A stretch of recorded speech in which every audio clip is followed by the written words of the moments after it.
Parte 2. De Leal Minerale, Silvous Plate. Bien, Monsieur, tornou o funcionário. Talvez a expressão maliciosa do olhar de Poirot o levasse a desabafar. La Dame Americane, que houve? O chefe enxugou a testa. Não imagina o trabalho que me deu. Ela insistia em afirmar que há um homem no seu compartimento. Imagine. Num espaço como este. Continuou ele, mostrando o camarote com um gesto, onde se poderia esconder um homem. Discuti, fiz ver que era impossível. Ela tornou a insistir. Diz que acordou e viu um homem no quarto. Perguntei-lhe, como pôde ele fugir, deixando a porta trancada atrás de si? Mas em vão. Ela não quer entender. Como se já não houvesse aborrecimentos bastantes. Esta neve, por exemplo, neve? Sim. Não sabia. O trem parou. Apanhamos uma tempestade de neve. Só Deus sabe o tempo que passaremos aqui, presos. Lembro-me de que, uma vez, fiquei bloqueado pela neve uma semana. Onde estamos? Entre Vikovce e Brod. Ora, tornou Poirot, contrariado. O homem afastou-se, voltando pouco depois com a água mineral. Boa noite, Monsieur. Poirot bebeu e dispôs-se a dormir. Estava quase a adormecer, quando um choque estranho o acordou. Teve a consciência de que qualquer coisa bastante pesada caíra de encontro à porta. O belga levantou-se e abriu-a. Nada. Porém, à sua direita, viu afastar-se no corredor uma mulher envolta num quimono vermelho. Na outra extremidade, o condutor entretinha-se a rabiscar figuras em largas folhas de papel. Reinava completa calma. Evidentemente sofro dos nervos, disse consigo Poirot. E tornou a deitar-se, acordando só na manhã seguinte. O trem ainda estava parado. Poirot correu à cortina e olhou. Pesados blocos de neve cercavam os carros. O belga consultou o relógio e viu que passava das 9 horas. Às 15 para as 10, elegante e aprumado, encaminhou-se para o carro-restaurante, donde partia um coro de lamentações. Todas as barreiras entre os passageiros haviam desaparecido. A desgraça comum reunia-os. As queixas de MRS. O barde sobressaíam das demais. A minha filha dizia que teria a melhor das viagens. Bastava acomodar-me no trem e esperar que ele chegasse ao seu destino.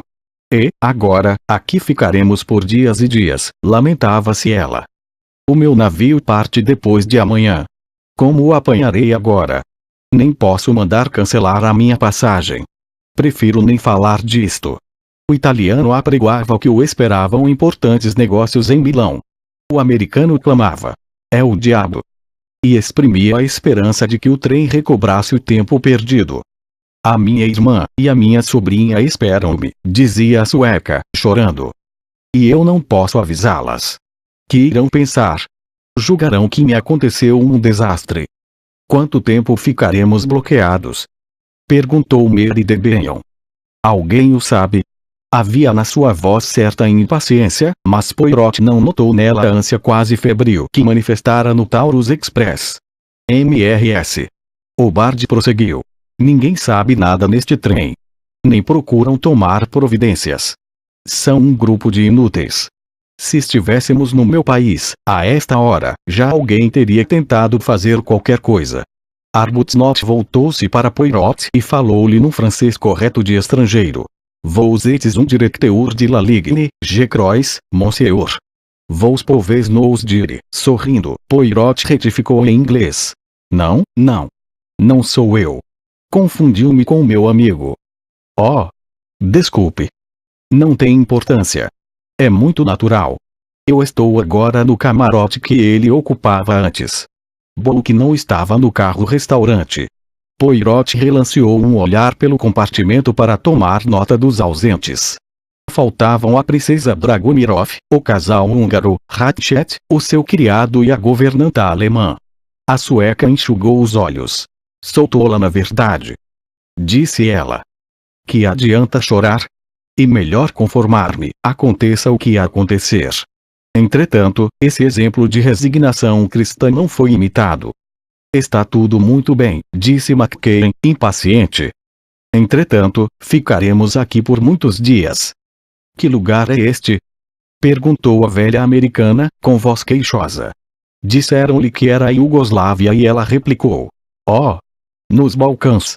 Que havemos de esperar? É a única que vejo resignada, disse Poirot a Mary de Benyon. Que se pôde fazer? E uma filósofa, mademoiselle? Não. Isso implica completa indiferença, o que não é o meu caso. Aprendi, porém, a evitar as emoções inúteis. A moça falava mais para si mesma do que para ele e tinha o olhar fito além das janelas, nas massas de neve. Julgo-a muito enérgica, continuou Poirot gentilmente.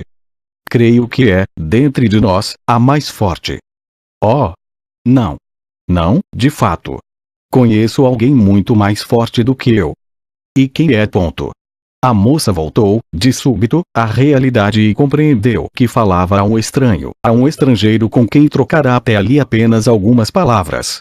Riu-se cordialmente, mas com certa reserva. Ora, a velha princesa, por exemplo. Provavelmente já a viu. É muito feia, mas ao mesmo tempo fascinante.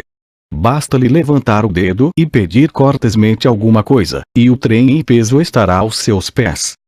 O mesmo acontece ao meu amigo Bulk, disse Poirot. Mas apenas porque é o diretor da companhia. Mary de Benyon sorriu. Amanhã passava.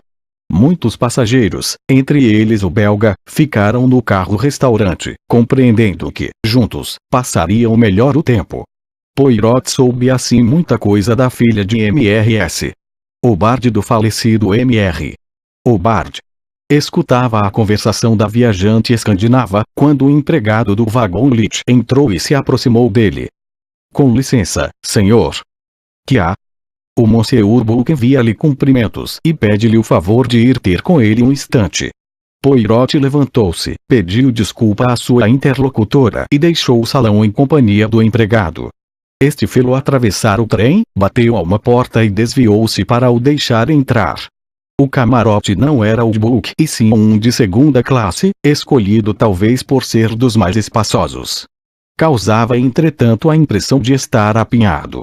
Bulk encontrava-se numa das extremidades. Diante dele, perto da janela, Poirot viu um homenzinho moreno, entretido em observar a neve, e de pé, obstruindo a passagem, um homenzarrão de uniforme azul, o chefe do pessoal e o empregado que também servia o detetive. Ah! Meu bom amigo! Exclamou Bulk. Entre. Precisamos do senhor. O homenzinho encostado à janela voltou-se. Poirot sentou-se diante do amigo. A fisionomia deste assustou-o. Era evidente que acontecera algum fato extraordinário. Que houve? Indagou o belga. Tem razão de perguntar.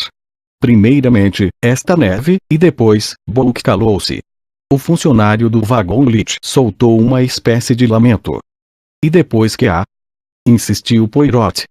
Apenas isto. Um passageiro jaz morto, apunhalado, no camarote. O diretor exprimia-se com um desespero, por assim dizer, indiferente. Um passageiro. Qual? Um americano. Um homem chamado Ratchet. Sim, Ratchet, concluiu Bulk, depois de consultar uns apontamentos que tinha diante de si. É isso mesmo, confirmou o empregado. Poirot encarou-o. Estava branco como cal. É melhor mandar sentar esse homem, sugeriu o detetive. Do contrário, ele acabará desmaiando. O chefe do pessoal afastou-se um pouco e o empregado deixou-se cair numa cadeira, escondendo o rosto nas mãos. Brrr, tornou Poirot. O caso é sério. O que há de mais sério? Este crime é uma calamidade. E há mais. As circunstâncias são extraordinárias. Estamos parados. Aqui podemos ficar durante horas ou dias. Na maioria dos países que atravessamos, temos a polícia no trem. Na Iugoslávia, não, compreende? É uma situação melindrosa, concordou Poirot. E pior se tornará. Dr. Constantine, esquecia-me de que não o apresentei. Dr. Constantine, Monsieur Poirot. Os dois homens trocaram um cumprimento. Dr. Constantine julga que o crime foi praticado mais ou menos a 1h da madrugada. É difícil ser exato nesse particular, atalhou o médico. Creio, porém, que a morte ocorreu entre a meia e as 2h da madrugada. Quando foi visto vivo, pela última vez, o Monsieur Hatchet? Parece-me que uns 20 minutos antes da 1 hora, respondeu ao empregado, observou Bullock. É verdade, confirmou o belga. Eu mesmo o ouvi. É tudo o que se sabe. E Poirot voltou-se para o médico, que prosseguiu. A janela do camarote de Hatchet foi encontrada aberta, o que faria crer que o criminoso fugiu por ali. Entretanto, na minha opinião, a janela aberta não passa de uma astúcia. Quem quer que seguisse esse caminho deixaria o rastro na neve. E não há o menor vestígio. Quando se descobriu o crime? Perguntou Poirot. Michel. Chamou Bullock. Diga a este senhor o que aconteceu. O interpelado levantou-se, ainda com o rosto pálido e assustado. Começou com voz trêmula. O criado do Sr. Hatchet batera diversas vezes a porta do amo esta manhã. Não recebeu resposta. 1 hora depois apareceu o empregado do carro-restaurante. Queria saber se o Sr. Hatchet almoçaria. Eram 11 horas. Abri a porta do camarote com a minha chave, mas o cadeado fora fechado por dentro. Ninguém respondia. O quarto estava silencioso e frio. Tão frio. A neve entrava pela janela aberta. Desconfiei que o passageiro tivesse tido um ataque. Chamei o chefe do pessoal, quebramos a corrente e entramos. Ele estava, quieta e terrível. E o pobre homem tornou a esconder o rosto nas mãos. A porta estava, então, trancada por dentro, observou Poirot, pensativo. Não será um suicídio? O médico grego riu-se ironicamente.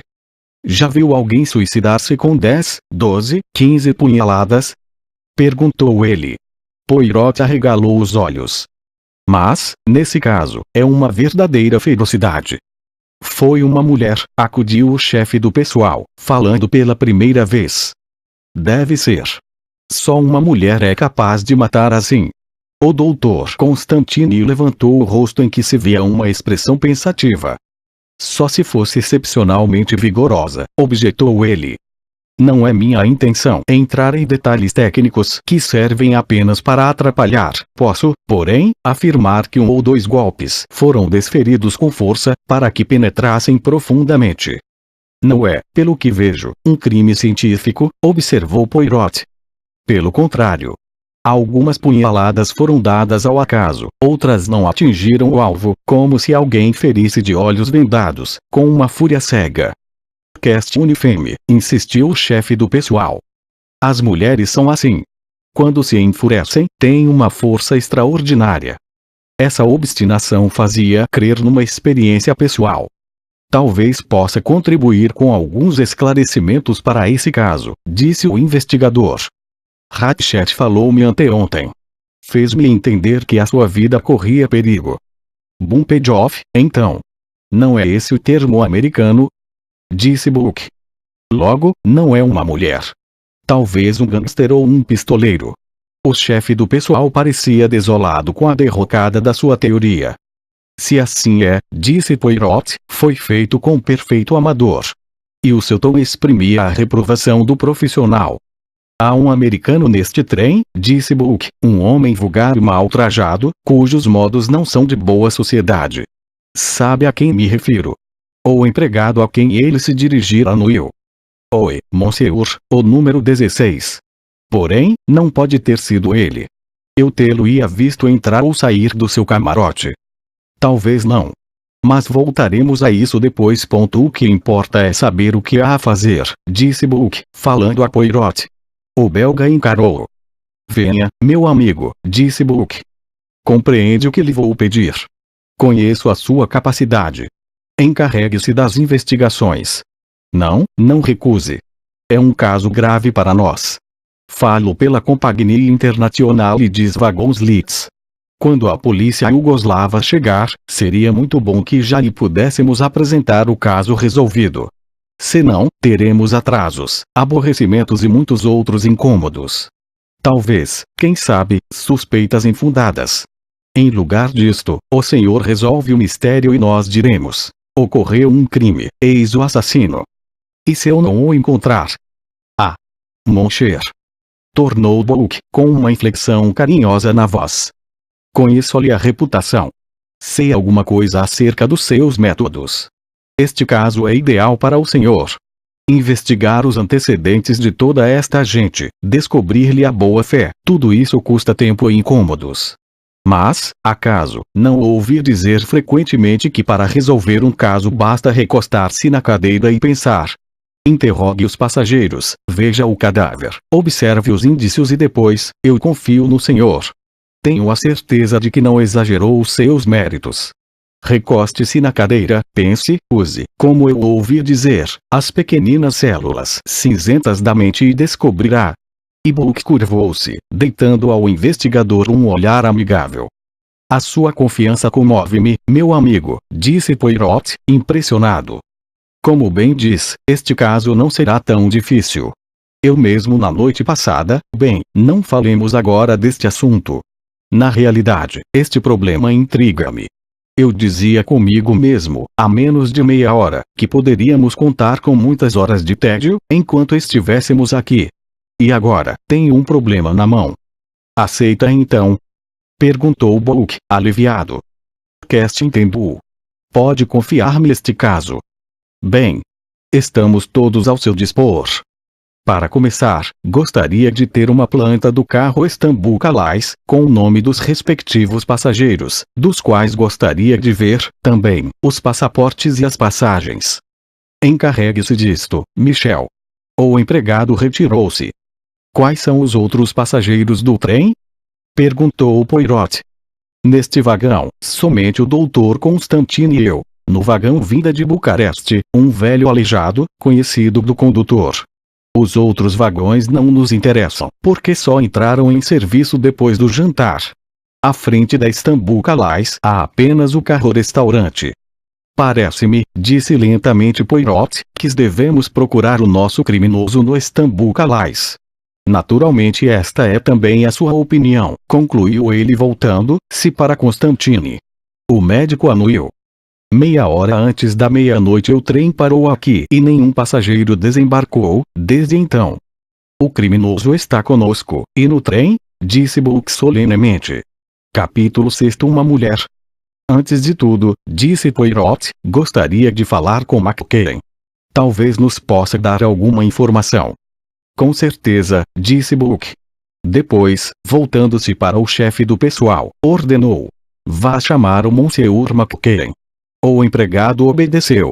Entretanto, o outro funcionário trouxera um maço de passagens e passaportes, que Bullock lhe tirou das mãos. Obrigado, Michel. Será melhor voltar agora ao seu trabalho. Mais tarde ouviremos o seu depoimento. Muito bem, senhor diretor.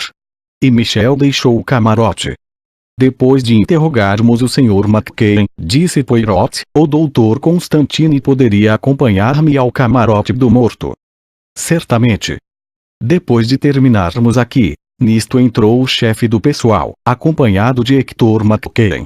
Bullock levantou-se. Estamos um pouco apertados aqui, disse ele, amavelmente. Queira ocupar a minha cadeira, Monsieur McKellen. O meu amigo Poirot sentar-se-á defronte do senhor. E, voltando-se para o chefe do pessoal do trem, prosseguiu. Mande desocupar o carro-restaurante e reserve-o para o senhor Poirot. Quer fazer ali o seu interrogatório, mon cher? Seria melhor, replicou o belga. McKellen olhava para um e outro, evidentemente sem compreender bem o rápido diálogo em francês. Quest Comissão Europeia cunhou-a, disse ele. Pourquoi? Com um gesto enérgico, Poirot indicou-lhe a cadeira. O jovem americano sentou-se e repetiu. Pourquoi? Acrescentou em inglês, encarando sucessivamente todos os presentes. Que houve? Aconteceu alguma coisa? Poirot fez-lhe um sinal afirmativo. Exatamente. Sucedeu alguma coisa. Prepare-se para um choque. Monsieur Hatchet morreu. McKellen apertou os lábios num assobio. Exceto o brilho dos olhos, não mostrou, porém, nenhum sinal de abalo ou de desgosto e disse.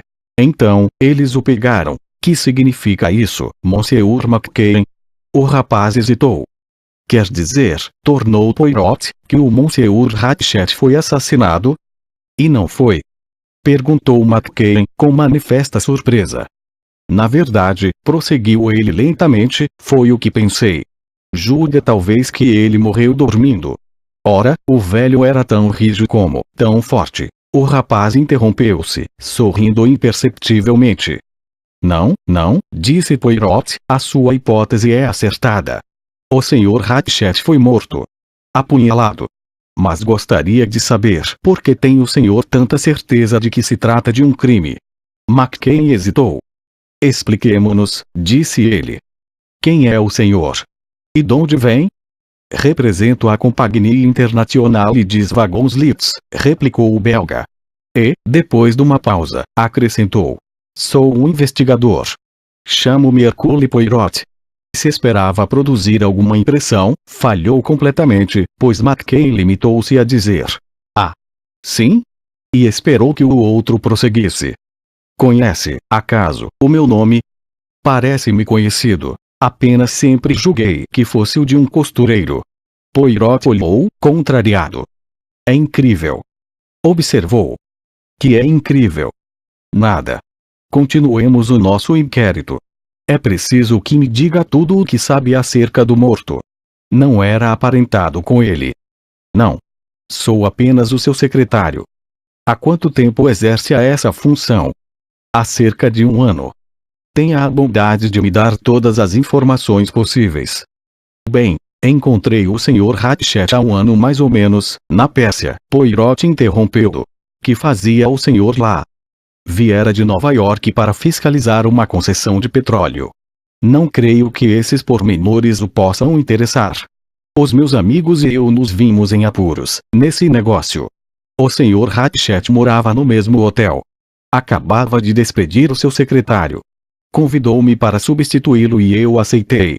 Nas condições em que estava, agradeci a sorte de ter encontrado esse emprego. E desde então, temos viajado. O Sr. Hatchet desejava conhecer o mundo. Não conhecendo línguas, sentia-se embaraçado. Tornei-me mais propriamente um correio do que um secretário. Era uma vida agradável. Agora diga-me tudo o que sabe acerca do seu patrão. O rapaz encolheu os ombros, com uma expressão de incerteza no rosto. Não é fácil, replicou afinal. Como se chamava ele? Samuel Edward Hatchet. Americano? Sim. De que região da América? Não sei. Bem, diga-me então o que sabe. A verdade é, Sr. Poirot, que eu nada sei a esse respeito. O Sr. Hatchet nunca falava de si nem da sua vida na América. Não sabe dizer por quê. Não. Suponho que se envergonhava da sua origem humilde, como sucede a tantos homens. Parece-lhe motivo plausível? Francamente não. Sabe se ele tinha parentes? Nunca mencionou nenhum. Poirot insistiu. O senhor deve ter formado a sua opinião, Sr. McCain. Sim, de fato. Suponho que o verdadeiro nome dele não fosse Hatchet. Desconfio que deixou a América para fugir de alguém ou de alguma coisa. E parece-me que conseguira o seu intento, porém só até há poucas semanas. E então? Começou a receber cartas ameaçadoras. O senhor leu-as? Sim. Eu estava encarregado de atender a correspondência. A primeira chegou há 15 dias. Essas cartas foram destruídas? Não. Creio que ainda tenho 2 delas. Uma foi rasgada pelo Sr. Hatchet, num acesso de cólera. Quer vê-las? Seria bom. McCain saiu, voltando poucos minutos depois, com 2 folhas de papel que estendeu a Poirot. A primeira dizia o seguinte: julga que nos enganou e passará impune. Juramos-lhe que não. Estamos atrás de você, Hatchet, e vamos apanhá-lo. Não havia assinatura. Sem nenhum comentário, exceto um franzir de sobrancelhas, Poirot passou a segunda carta. Não tardaremos a apanhá-lo, Hatchet. Dentro em pouco, havemos de matá-lo, sabe? Poirot largou a carta. O estilo é uniforme, observou. Mais do que a letra. McCain encarou. O senhor não notou, explicou o belga, jovialmente. Isso requer muita prática. Esta carta não foi escrita por uma só pessoa, Sr. McCain. 2 ou mais pessoas colaboraram nela, escrevendo uma letra cada uma. Além disto, a carta foi escrita à máquina, o que torna muito mais difícil identificar a letra. Depois de uma pausa, Poirot prosseguiu. Sabe que o Sr. Hatchet me pedirá auxílio. Ao senhor. O tom surpreso do rapaz convenceu Poirot de que ele, de fato, nada sabia. Sim. Estava alarmado. Diga-me, que efeito causou ao seu patrão a primeira carta? McCain hesitou. É difícil dizer. Hatchet leu-a e riu-se, conservando a calma habitual. Notei, contudo, um leve estremecimento. Senti que essa calma era apenas aparente. Poirot anuiu. Depois fez uma pergunta inesperada. Monsieur McCain, quer dizer-me com toda a franqueza como considerava o seu patrão? Tinha-lhe amizade? Hector McCain pensou um minuto ou dois, antes de responder. Não, disse afinal. Nenhuma. Por quê?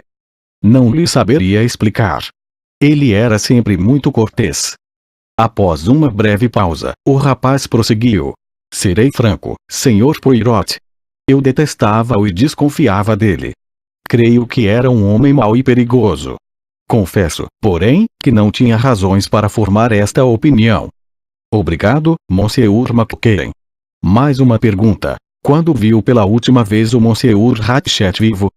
Na noite passada cerca. O rapaz pensou um instante, das 10 horas. Entrei no camarote, para ir buscar umas notas. Notas? Acerca de quê? Sobre algumas louças e porcelanas antigas que ele adquirira na Pérsia. O que lhe foi enviado não correspondia ao que ele comprara. Houve até uma correspondência longa e aborrecida, por esse motivo. E foi a última vez que um Monsieur Hatchet foi visto vivo. Creio que sim. Sabe quando o Monsieur Hatchet recebeu a última carta ameaçadora? Sim. Na manhã do dia em que deixamos Constantinopla. Mais uma pergunta, Monsieur McCain. Estava de boas relações com seu patrão? Os olhos do rapaz cintilaram subitamente. Chegamos ao ponto, não? Mas, em boa linguagem comercial, o senhor não tem nada contra mim. Eu e Hatchet vivíamos nos melhores termos. Monsieur McCain, quer dar-me o seu nome todo e o seu endereço na América? McCain concordou. Chamava-se Hector Villard McCain e o seu domicílio era Nova York. Poirot recostou-se no espaldar da cadeira. É tudo por hora, Monsieur McCain, disse ele. Ficar-lhe-ia muito grato, se não divulgasse, por enquanto, a morte do Sr. Hatchet. O criado dele, Masterman, deve ser informado. Talvez ele já saiba, disse Poirot, secamente. Se assim for, peço-lhe que lhe recomende silêncio. Não será difícil. E um inglês obedece à divisa: guardar-se para si. Tem uma opinião ruim dos americanos e nenhuma sobre as demais nacionalidades. Obrigado, Monsieur McCain. O jovem americano saiu. Então? Perguntou Bullock. Acredita no depoimento desse rapaz? Parece honrado e sincero. Não simulou nenhuma amizade pelo velho americano, o que provavelmente faria, se estivesse implicado no crime. É verdade que Hatchet não o informou de que me havia pedido auxílio, mas isso não autoriza a suspeitar. Imagino que o velho americano preferia guardar para si as próprias decisões. Assim, parece-lhe que há, pelo menos, um inocente neste crime, disse Bullock, jovialmente. Poirot lançou-lhe um olhar de censura. Só eu, por ora. Suspeito de todos até ao último instante, replicou ele. Contudo, confesso que não vejo esse frio McCain perdendo a cabeça e cravando 10 ou 15 punhaladas na sua vítima. Psicologicamente não é possível, não pode ser. Não, concordou Bullock, pensativo. Este crime é bem a ação de um homem quase louco de ódio. E, ao mesmo tempo, denuncia mais um temperamento latino. E sugere também, como disse um nosso amigo, o chefe do pessoal, a ideia de uma mulher. Capítulo 7. O corpo seguido pelo Dr. Constantine, Poirot encaminhou-se para o camarote do americano assassinado. O servente abriu-lhes a porta com a chave. Os dois homens entraram e o detetive deitou um olhar interrogador ao companheiro. Houve muita desordem no compartimento. Nenhuma, tornou o médico. Tive o cuidado de não mover o corpo, enquanto o examinava. Poirot anuiu e olhou à sua volta. A primeira coisa que sentiu foi um frio intenso. A janela estava aberta e a cortina corrida. Brrr. Articulou o belga. O médico sorriu e disse: preferi não fechar. Entretanto, Poirot examinava cuidadosamente a janela. Tem razão, disse ele. Ninguém deixou o trem por aqui. A janela aberta devia servir só para despistar, mas a neve anulou a precaução do criminoso. Continuando o exame com a mesma atenção, o investigador tirou do bolso uma caixinha e pulverizou todo o caixilho com um pouco de pó. Nenhuma impressão digital, anunciou ele. Isto até parece lavado. Aliás, se houvesse impressões digitais, pouco nos adiantariam. Podiam ser as de Hatchet, do seu criado ou do chefe do pessoal. Hoje nenhum criminoso cai neste logro. Sendo assim, acrescentou jovialmente, podemos fechá-la. Positivamente faz muito frio aqui. Fechada a janela, Poirot voltou os olhos para o cadáver. Hatchet jazia de costas. O casaco do pijama, todo manchado de sangue, fora desabotoado e puxado para trás. Fui eu, explicou o médico, para examinar a natureza dos ferimentos. Poirot anuiu, curvou-se para o corpo e tornou a levantar-se com uma careta. Medonho, disse ele. Alguém deve tê-lo apunhalado repetidas vezes. Quantos são, ao certo, os golpes? Contei 12 ferimentos. 1 ou 2 são tão leves que mais parecem arranhões. Dos outros, pelo menos 3 são mortais. A inflexão da voz do médico despertou a atenção do investigador, que lhe lançou um olhar penetrante. O grego fitava o cadáver com a testa franzida. Alguma coisa o impressionou, não é verdade? Perguntou Poirot, amavelmente. Fale, meu amigo. Há, de fato, alguma coisa que o intriga? Acertou, disse o outro. Que é? Vê esses 2 ferimentos, aqui e ali. Redarguiu o grego, apontando-os. São profundos e devem ter cortado muitos vasos sanguíneos. Entretanto as orlas não se afastaram, não sangraram, como era de esperar. Que pensa disso? Que o homem já estava morto quando esses golpes foram desferidos. Entretanto, é absurdo. De fato, disse Poirot, pensativo. Salvo se um nosso criminoso, receando não ter desempenhado bem a sua tarefa, tivesse voltado para se certificar. Mas diz bem, é absurdo. Há mais alguma coisa? Sim, só mais uma. Qual? Veja este ferimento aqui, debaixo do braço direito, perto do ombro. Tome este meu lápis. Pode desferir semelhante golpe. Poirot balanceou a mão. De fato, disse finalmente. Com a mão direita é difícil, quase impossível. Só se o golpe fosse dado com o dorso da mão. Porém, desferido com a esquerda, exatamente, Monsieur Poirot. Este golpe foi dado com a mão esquerda. Logo, o nosso criminoso é canhoto. Não, é coisa mais difícil, não é verdade? Isso mesmo, Monsieur Poirot. Alguns dos outros golpes foram desferidos com a mão direita. Nesse caso, os assassinos são 2. Estamos, portanto, no encalço de 2 criminosos, murmurou o investigador. Depois perguntou subitamente. Havia luz acesa? Não sei. Habitualmente o registro é desligado pelo revisor, todas as manhãs, pelas 10 horas. Os pequenos interruptores o dirão, observou Poirot, examinando o da lâmpada do teto e o da cabeceira da cama. O primeiro estava desligado e o segundo também. Bem, disse ele, pensativo. Temos agora a hipótese do primeiro e do segundo assassino, como diria o grande Shakespeare. O primeiro apunhalou a vítima e saiu do camarote, apagando a luz. O segundo entrou às escuras, não viu que a tarefa já fora cumprida e golpeou o cadáver. Que acha? Magnífico! Disse o doutor, entusiasmado. Os olhos de Poirot cintilaram. É desse parecer. Alegro-me por isso. Desconfiava que fosse uma ideia absurda. Que outra explicação poderia haver? E no que estou pensando? Será coincidência? Haverá uma incompatibilidade tal, que autorize a suspeitar de 2 pessoas? Creio que sim. Alguns destes golpes denunciam uma fraqueza, falta de vigor ou irresolução. Não foram desferidos com força. Mas este, e este outro, acrescentou o médico, apontando-os, exigiram muita força.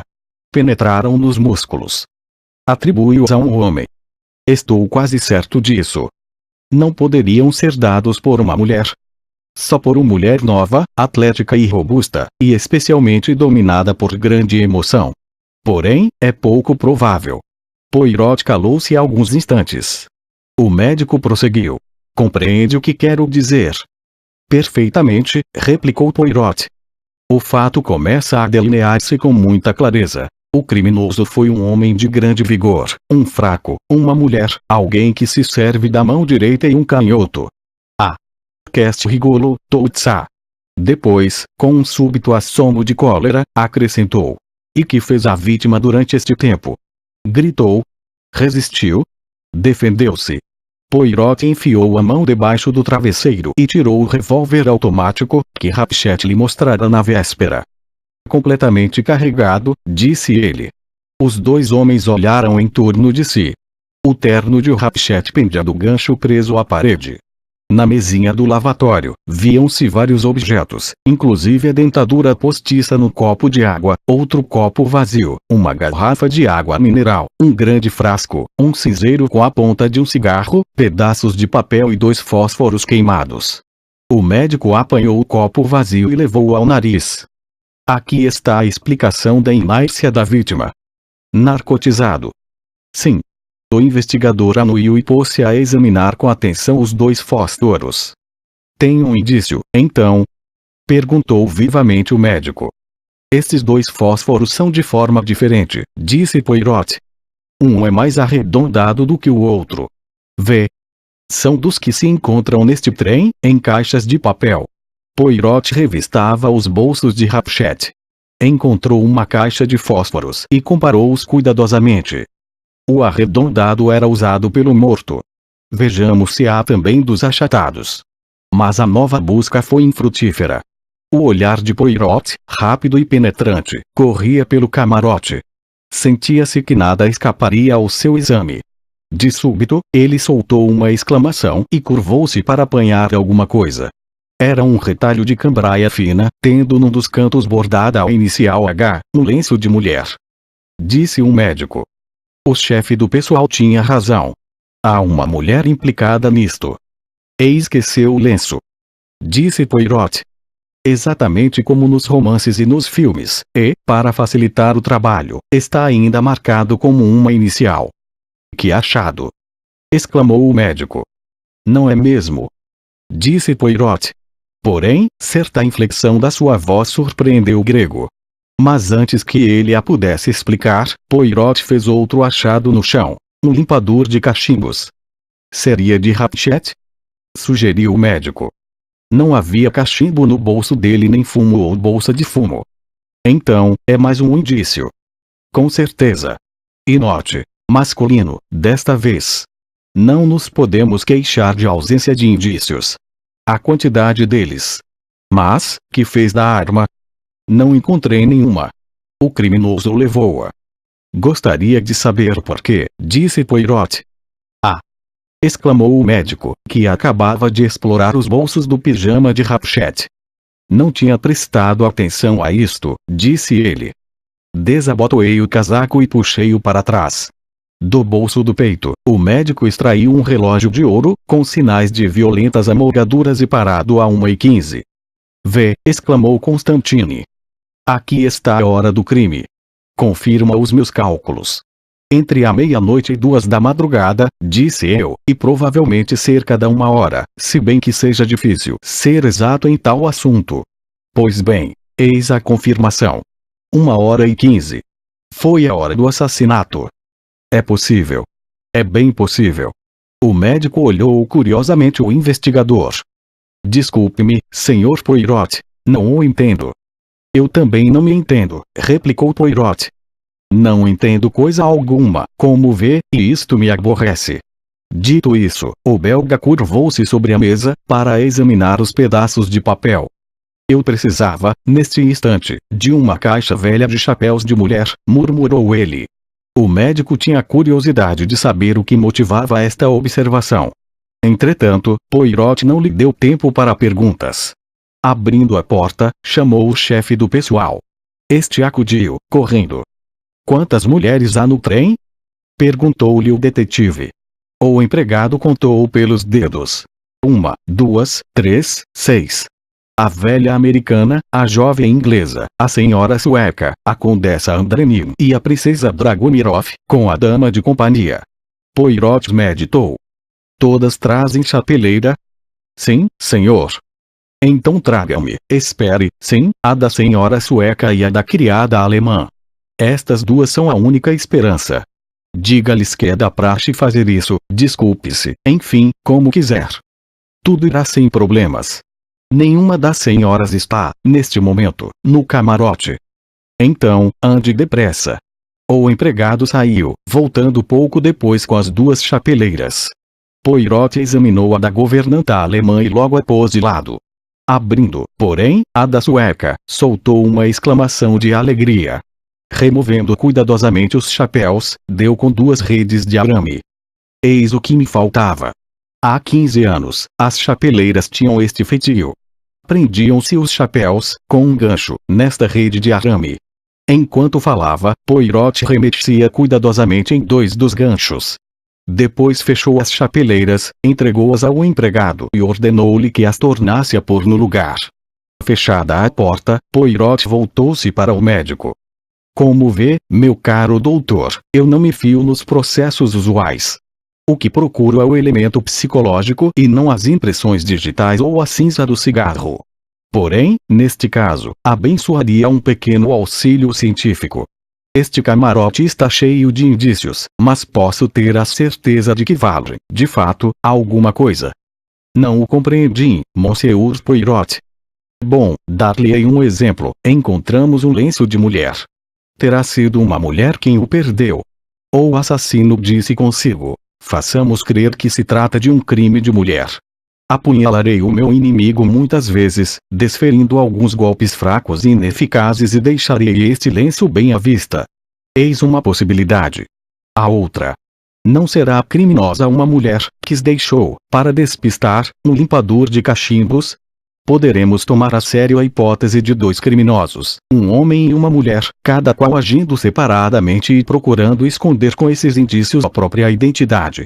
Há excesso de coincidências, aqui. Mas que relação tem a chapeleira com tudo isso?" perguntou o médico, intrigado. "Ah! Lá chegaremos. Como eu disse, estes indícios, o relógio parado numa hora, o lenço, o outro objeto, podem ou não ter valor. Porém há um indício infalível. É este fósforo achatado. Creio que ele pertenceu ao criminoso e não a Hatchet. Talvez servisse para queimar algum documento comprometedor. Possivelmente uma nota. Se assim for, devia haver nessa nota algum engano, um erro denunciador. Procurarei reconstruir o que podia ser." E Poirot saiu do camarote, voltando pouco depois como uma espiriteira e um par de pinças. "Uso-as para o bigode", explicou ele, mostrando-as. O médico seguiu com grande interesse. Poirot distendeu os 2 ganchos de arame e enrolou o pedaço de papel num deles. Depois, agarrou-os ambos com a pinça, expondo-os à chama da espiriteira. "E uma tentativa", explicou ele. "Esperemos que dê resultado." O médico acompanhava atentamente a operação. O metal começou a brilhar. De súbito, apareceram tênues sinais de em letras formaram-se pouco a pouco algumas palavras de fogo. Ouviu-se um leve estalo. A frase constava de 4 palavras, a primeira delas truncada. "Bresse da pequena Daisy Armstrong." "Ah! Excelente!" exclamou Poirot. "Descobriu alguma coisa?" Acudiu o médico. Os olhos do investigador cintilaram, e ele largou a pinça, com extremo cuidado. "Sim", replicou finalmente. "Sei agora o verdadeiro nome da vítima e por que deixou a América." "Como se chamava ele?" "Cassette." "Cassette?" Constantine franziu as sobrancelhas. "Lembra-me alguma coisa?" "Já faz alguns anos. Não me recordo bem. Foi um caso na América, não?" "Sim", confirmou Poirot. "Um crime na América." Mais do que nunca, o belga não estava disposto a falar. Continuava a examinar o que o cercava. Chegaremos ao fim num instante, disse afinal. Certifiquemo-nos de que nada nos escapou. O detetive tornou, rapidamente, a revistar os bolsos do cadáver. Nada encontrou. Experimentou a porta que comunicava com o aposento vizinho, mas encontrou-a fechada pelo outro lado. Uma coisa, porém, não entendo, disse Constantine. Se não fugiu pela janela, se a porta que comunica com o outro compartimento está fechada e a do corredor tinha o cadeado, como pôde o criminoso deixar o camarote? É o que se diz à plateia, sempre que uma pessoa, fechada numa caixa, com as mãos e os pés atados, desaparece. Quer dizer que... Suponho, disse Poirot, que, se o criminoso nos quis fazer crer que fugiu pela janela, procurou naturalmente mostrar a impossibilidade de se escapulir por outro lado. É um logro, como o da pessoa que desaparece misteriosamente. Cumpre-nos descobrir em que consiste. E Poirot fechou a porta de comunicação.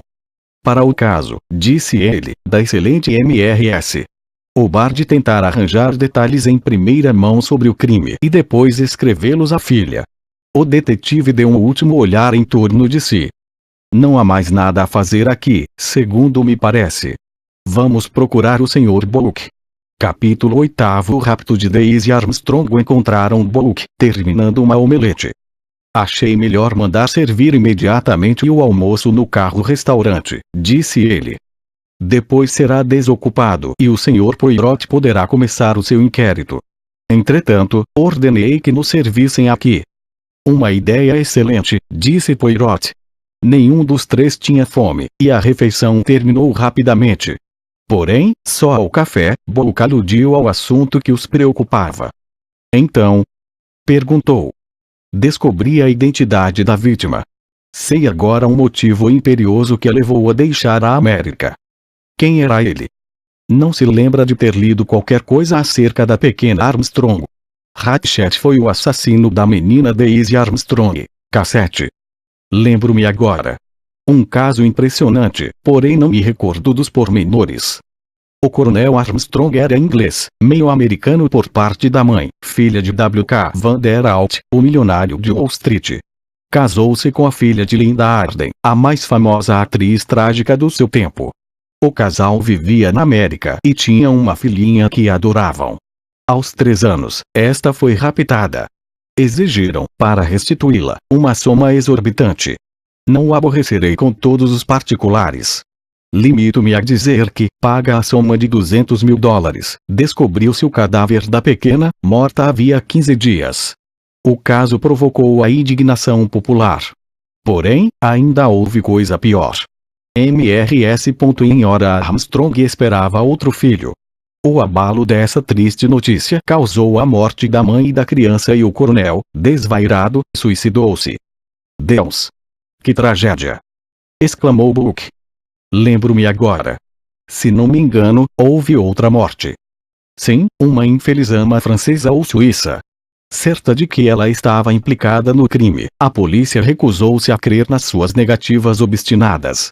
Afinal, a pobre moça, num acesso de desespero, atirou-se de uma janela e morreu. Mais tarde verificou-se que estava inocente. Nem é bom pensar nisso, disse Bullock. 6 meses depois, Cassette foi preso como chefe do bando que raptara a criança. Usava sempre os mesmos métodos. Quando a polícia lhe andava no encalço, matava o prisioneiro, escondia-lhe o corpo e continuava a extorquir dinheiro, antes que o crime fosse descoberto.